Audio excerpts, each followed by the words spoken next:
Bonjour, vous écoutez Curiosité féminine, le podcast qui libère l'intimité féminine de ses tabous. Ici, on parle santé, bien-être intime et sexuel, troubles du comportement alimentaire, féminisme et tout autre sujet qui prennent beaucoup de place dans nos vies.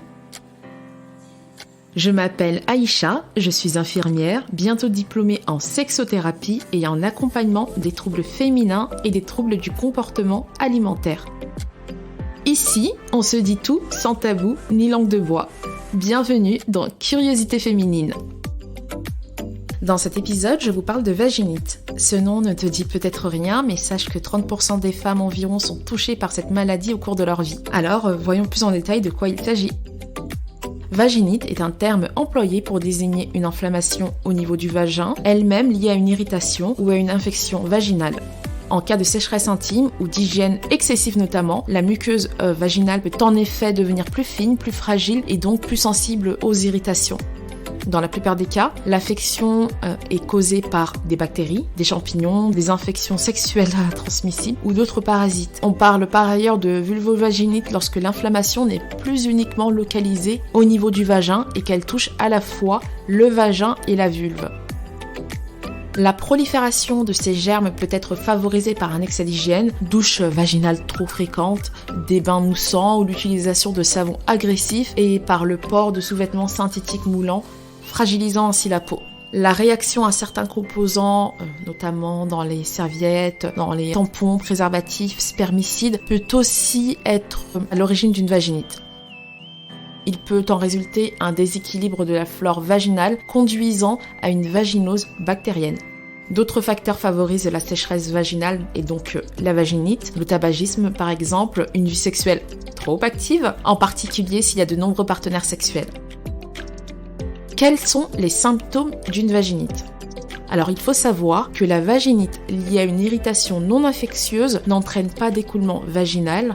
Néanmoins, elle se révèle désagréable en raison des symptômes engendrés. Démangeaisons, inflammation des lèvres en cas de vulvovaginite, voire brûlure. La vaginite découlant d'une infection du vagin se traduit quant à elle par l'apparition de symptômes différents selon les entités biologiques. Les champignons comme les Candida albicans entraîneront généralement une inflammation associée à des démangeaisons et à des pertes vaginales blanches, jaunâtres et épaisses. Les bactéries de type Gardnerella vaginalis laisseront apparaître des pertes blanches ou grisâtres, aqueuses et malodorantes. Enfin, les parasites comme Trichomonas vaginalis engendreront des pertes vaginales plutôt mousseuses. Comment diagnostiquer une vaginite ? Lorsqu'une petite fille, une femme adulte ou une femme ménopausée semble souffrir de vaginite et présente des symptômes désagréables tels qu'une inflammation du vagin ou des lèvres, associés ou non à des pertes vaginales anormales, des démangeaisons, des douleurs ou des brûlures, il est recommandé de prendre contact et de consulter rapidement un médecin généraliste ou un gynécologue. Le médecin pourra alors procéder à un interrogatoire et à un examen clinique. Il pourra, s'il le juge nécessaire, prescrire des examens complémentaires, notamment un prélèvement vaginal. En fonction des symptômes, de la couleur et de la texture des écoulements vaginaux, le médecin peut poser son diagnostic et se passer de l'analyse des sécrétions vaginales. Quel traitement pour traiter une vaginite ? La vaginite bactérienne est habituellement traitée avec un antibiotique. La vaginite candidosique à l'aide d'ovules ou de crèmes antifongiques. Et la vaginite à trichomonas avec une dose unique de métronidazole, un antibiotique et antiparasitaire. En cas de vaginite atrophique, il y a une carence en oestrogènes, par exemple lors de la ménopause. Il est généralement recommandé des oestrogènes conjugués sous forme de crème vaginale. Comment prévenir la vaginite ?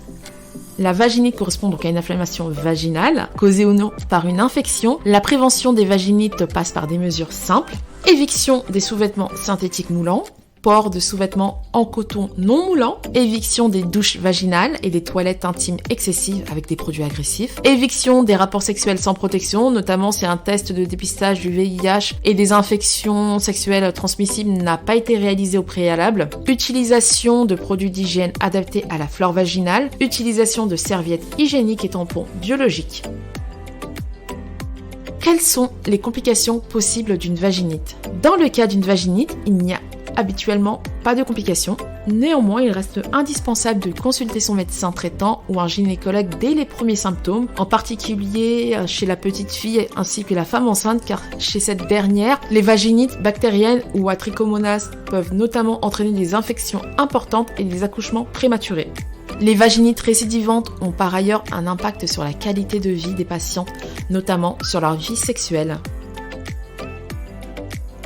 Merci d'avoir écouté Curiosité féminine. Tu as la possibilité de me raconter dans l'anonymat le plus total une anecdote, une victoire, un témoignage, réagir à ce podcast ou tout simplement poser une question sur la hotline de l'émission qui est ouverte 7 jours sur 7, 24 heures sur 24 au 06 67 93 36 89. N'hésite pas aussi à nous rejoindre sur notre compte Instagram. Enfin, si l'épisode t'a plu, n'oublie pas de lui attribuer la note de 5 étoiles et à le partager autour de toi. Curiosité féminine revient la semaine prochaine. En attendant, prends soin de toi.